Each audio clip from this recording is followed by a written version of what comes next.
دہلی سے فقیہ الزمان صاحب پوچھتے ہیں، نماز میں ہاتھ کبھی ناف کے اوپر، کبھی ناف کے نیچے، کبھی سینے پر، کیا اس طرح باندھنے کی اجازت ہے تاکہ ساری روایات پر عمل ہو جائے؟ دیکھیں،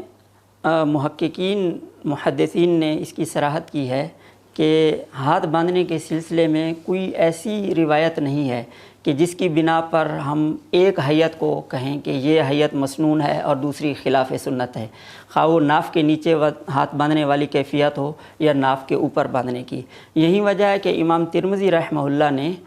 ترمذی شریف میں یہی کہا کہ صحابہ کرام، تابعین اور اس کے بعد کے جو لوگ ہیں وہ دائیں ہاتھ کو بائیں ہاتھ کے اوپر رکھ کر نماز پڑھتے تھے، اور پھر کہا کہ بعض حضرات ان میں سے ناف کے نیچے ہاتھ باندھتے تھے اور بعض ناف کے اوپر۔ اور آگے امام ترمذی رحمہ اللہ تبصرہ کرتے ہوئے فرماتے ہیں وَكُلُّ ذَلِكَ وَاسِعٌ عِندَهُمْ، ان کے نزدیک ان دونوں چیزوں کی گنجائش ہے۔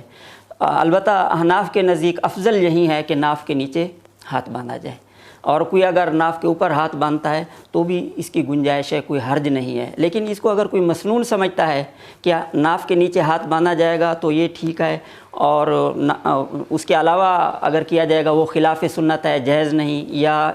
یہی صورتحال ناف کے اوپر ہاتھ باندھنے کی صورت میں ہو تو یہ بات ٹھیک نہیں۔ جہاں تک سینے پہ ہاتھ باندھنے والی روایات ہیں تو بعض کتابوں میں ہیں، صحیح ابن خزیمہ میں یا بعض کتابوں میں سینے پہ ہاتھ باندھنے کی روایت ہے، لیکن علامہ انور شاہ کشمیری رحمہ اللہ فرماتے ہیں یہ حدیث معلول ہے،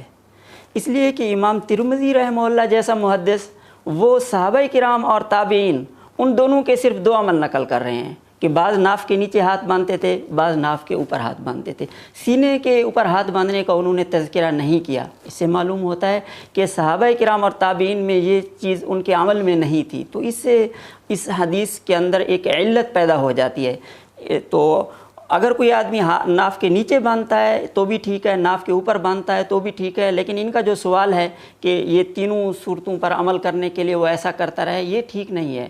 اگر وہ حنفی ہیں تو ان کو ناف کے نیچے ہاتھ باندھنا چاہیے، یہی افضل ہے، اور اگر شافعی مسلک سے کسی کا تعلق ہے تو جو امام شافعی کا موقف ہے ناف کے اوپر ہاتھ باندھیں، اور دوسرے مسلک کے بارے میں جو ہے نا کوئی تان یا تنقیص کا پہلو اختیار نہ کرے۔